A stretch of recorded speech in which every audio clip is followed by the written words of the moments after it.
La segunda vuelta entró ya en cuenta regresiva dentro de 9 días. El domingo 13 de abril, los ecuatorianos deberán decidir entre Daniel Noboa y Luisa González. Y en una semana, desde el próximo viernes, regirá el silencio electoral, al menos en los medios tradicionales.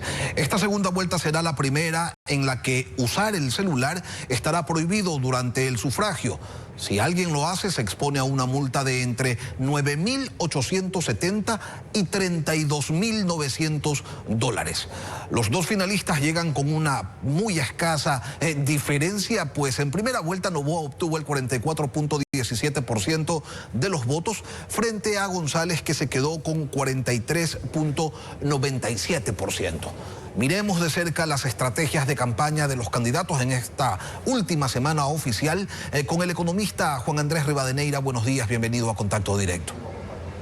Lenin, encantado, buenos días, un saludo a toda su audiencia. En los últimos días se ha observado a los candidatos recorriendo los mismos lugares donde les fue bien en la primera vuelta, donde ganaron. ¿Esto para qué? Si se supone que deberían ir pues por los votos que les fueron esquivos. ¿Están buscando consolidar respaldos o a qué criterio es que responde esta conducta? Me parece que los candidatos han tenido al menos 3 momentos cada uno después de la primera vuelta. En el caso de González, sale de la primera vuelta con un momento muy interesante en términos de que había esta expectativa de que esto se iba a resolver no a favor de ella en la primera, de manera que esas 2 semanas o 3 semanas fueron buenas hasta que se produce aquella inflexión en la cual se habla en este mismo canal sobre la famosa dolarización a la ecuatoriana, que la pone a ella en una situación difícil de manejar en términos públicos. Luego, pues llega el debate y se presenta pues muy fuerte y muy, diría yo, con términos bastante pasados de tono en algunos casos incluso, que lleva a afirmar esa votación que ella tenía, me parece, y estas últimas semanas, estos últimos días, más bien hemos visto una campaña que, al igual que el presidente, comienza a ponerse sobre el radar en términos de la emoción de la esperanza. Lo mismo el presidente, sale de la primera vuelta, sí, más bien golpeado, porque había esta suerte de expectativa de ganar en primera. Y luego, pues, llega el debate en el cual tiene que aguantar esta suerte de embestida, y ahora me parece que nuevamente los dos se ponen sobre el radar a hablar de la emoción para buscar los votos que les faltan, en especial de la esperanza. Pero Lenin, vamos a ver una campaña bajo el radar estos días también, que no necesariamente vendrá de los propios candidatos, va a venir de simpatizantes, de organizaciones cercanas, y ahora en las redes sociales incluso no se puede saber de dónde vienen ciertas campañas que van a apelar al miedo. Si estuvimos polarizados en la primera vuelta, me parece que viene una hiperpolarización basada en el miedo de cara a la segunda. Ahora, en estos últimos días se evidencia que las campañas le apuntan al voto del elector de más de 40 años. Las pruebas están en los productos publicitarios que se exponen en las redes, que más consume ese segmento. También en los conceptos que están manejando, ya lo decía usted, apelando a vender una ilusión, una esperanza. Esa concentración del mensaje, de un mensaje que no se diversifica, que no se amplía, que no es dinámico, ¿funciona? Me parece que lo que están buscando es llegar precisamente a esos votos que no tienen, que no lograron obtener en esa primera vuelta en la cual se repartieron 88, 89% de la votación. Lo cierto es que hemos visto, como lo decía en la primera pregunta, sobre el radar esta esperanza y bajo el radar el miedo. Me parece que en el caso de Luisa González también ha tenido que enfrentar una serie de tropiezos, no que vengan del lado de su adversario, de sus enemigos. Me parece que ha venido desde dentro de su propio campamento político, por llamarlo de alguna forma, y que no existe, creo yo, una explicación hasta cierto punto en la cual creo que nos rebasa a los analistas políticos. Quizá necesitamos psicólogos o psiquiatras para entender por qué personas de su propia tienda política comienzan a tocar el activo social más importante que tiene el Ecuador, que es el dólar. Y yo creo que ahí se produce un punto de inflexión. ¿Autoboicot? Porque pensar en torpezas por parte de una organización política forjada a punta de líderes electorales y que sabe lo que es esto de estar dentro de una campaña, pues no cabe, ¿no? no cabe y sorprende de una manera pues extraordinaria. Es decir, Luisa llega al debate con aquella declaración de la dolarización a la ecuatoriana que me parece que le produjo daño. Llega y entrando al debate dice que tiene 6 puntos arriba. Y si estamos hablando hoy de una elección cerrada, aparentemente pues eso ha desgastado su campaña. ¿Y qué ha pasado luego? Dos líderes, el expresidente Correa y el ex canciller Patiño, ponen a hablar mal del dólar, lo cual eso es una alta sensibilidad. La pregunta es, ¿esto es deliberado? Pero me parece tan difícil pensar que sea deliberado cuando pues son expertos campañeros, ganaron tantas campañas políticas y lo que sorprende dar cuenta es cómo esa candidatura puede desgastarse no por los hechos que un adversario sí pueda pues golpearle, sino más bien por el frente interno que parece que no ha terminado de tener control sobre él.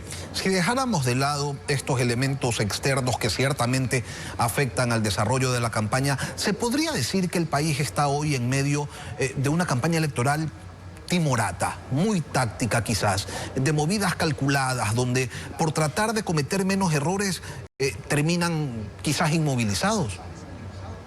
Es que Lenin, cuando en una primera vuelta se reparten casi el 90% de los votos y la estrategia es conserva los votos que tienes y busca los que te faltan, comienza una operación que es una cirugía electoral de alta precisión. Me parece que cuando los candidatos tienen que ir a buscar los que les faltan, no es un trabajo de un mensaje masivo, sino tener que ir a buscar esos 10 u 11 puntos, que no dejemos también de sumar aquellos que no fueron a votar en la primera vuelta, Lenin. Me parece que ese 17% de ausentismo, ¿sí?, podría también verse llevado o incentivado a salir a votar, y ahí tendremos un nuevo juego de cara a ver quién puede pues respaldar a la una candidatura o a la otra. Lo cierto es que serán causas, serán mensajes, y creo que, por ejemplo, el hecho de que el líder Issa no haya ido al acuerdo con González, me parece que da cuenta también de cuánto él podría haber afectado en esa foto,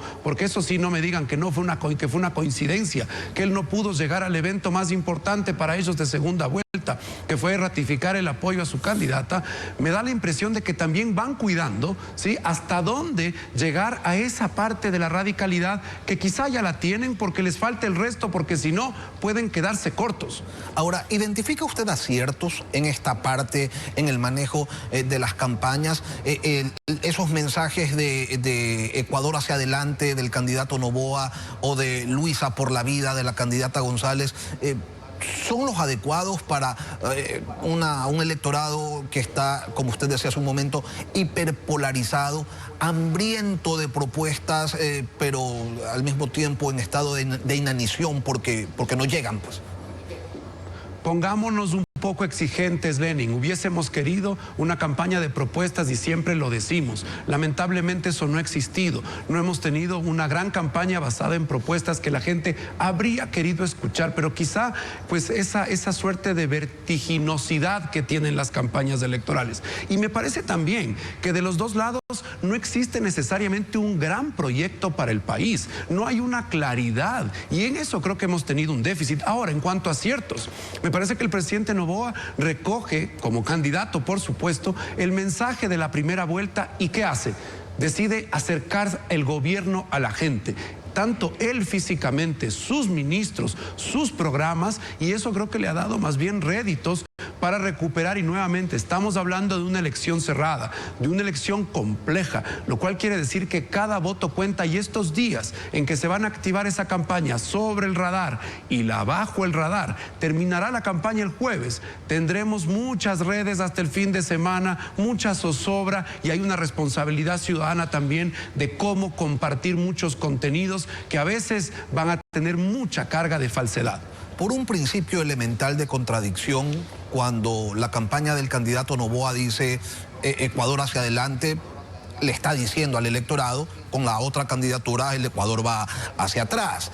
Mientras que la candidatura del correísmo, cuando dice Luisa por la vida, está diciendo que la otra candidatura está por la muerte.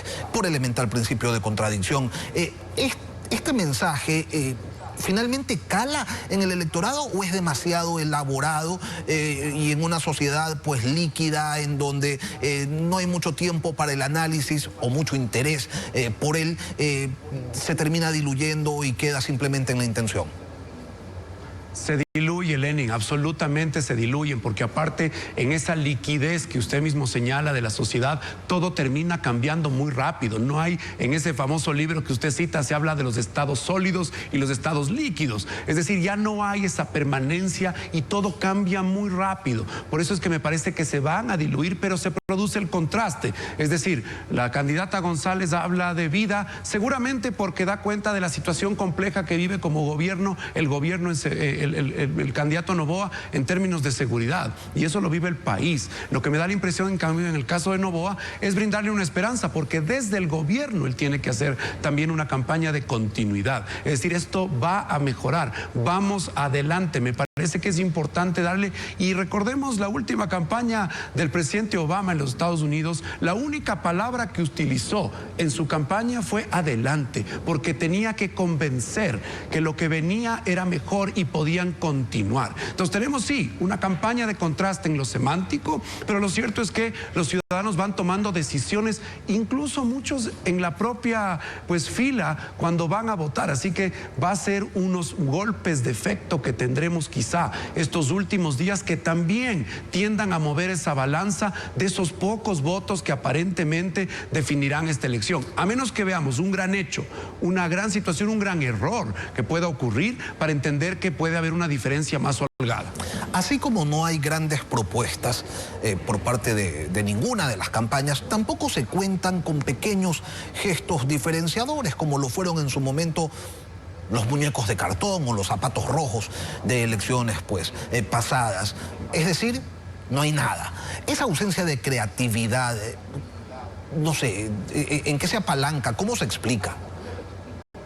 Me parece que la creatividad se ha movido también hacia la velocidad de transformación y de tomar las tendencias en las redes. Es decir, la utilización de música que en ese momento pueda contagiar para un determinado mensaje. La velocidad de los mensajes. Me parece que ya la foto que los candidatos a veces pretenden transmitir de ese gran mitin político en determinada ciudad sirve para una estrategia de territorio, pero no para una de redes. No he visto nada que podamos decir cuánto ha transformado a las campañas en Ecuador. En su momento, recordemos la utilización de los zapatos rojos del candidato en ese momento, Lasso, la introducción de los famosos cartones. Esperemos que algo pase estos días, pero visualmente no hemos visto mucha creatividad, y tampoco pasó en el debate, porque el debate se esperaba también tener mucha creatividad. Se hablaba que los candidatos se habrían preparado bastante, pero finalmente tuvimos o incluso frases que ya fueron usadas antes, o un espiral de violencia que quizá es lo que más recordamos de ese día, y no necesariamente una frase, un momento, una actitud, una forma de comunicar que llame la atención profundamente y hasta sea parte de un caso de estudio. Si la campaña no está acompañada de la gran ilusión, del gran sueño, entonces, ¿cómo se va a movilizar ese indeciso, el elector que no los consideró ni a Noboa ni a González como su opción en la primera vuelta? Esto se va a tener que definir sobre la base de una campaña que se redujo a voten por mí porque el otro es peor.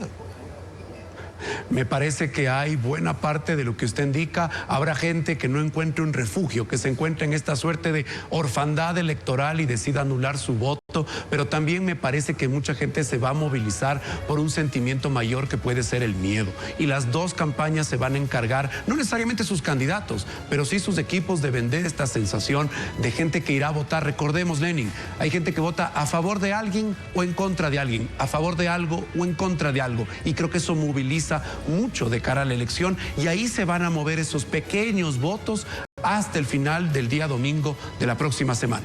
Juan Andrés Rivadeneira, consultor político, gracias por estar hoy aquí en Contacto Directo. Encantado, Lenin.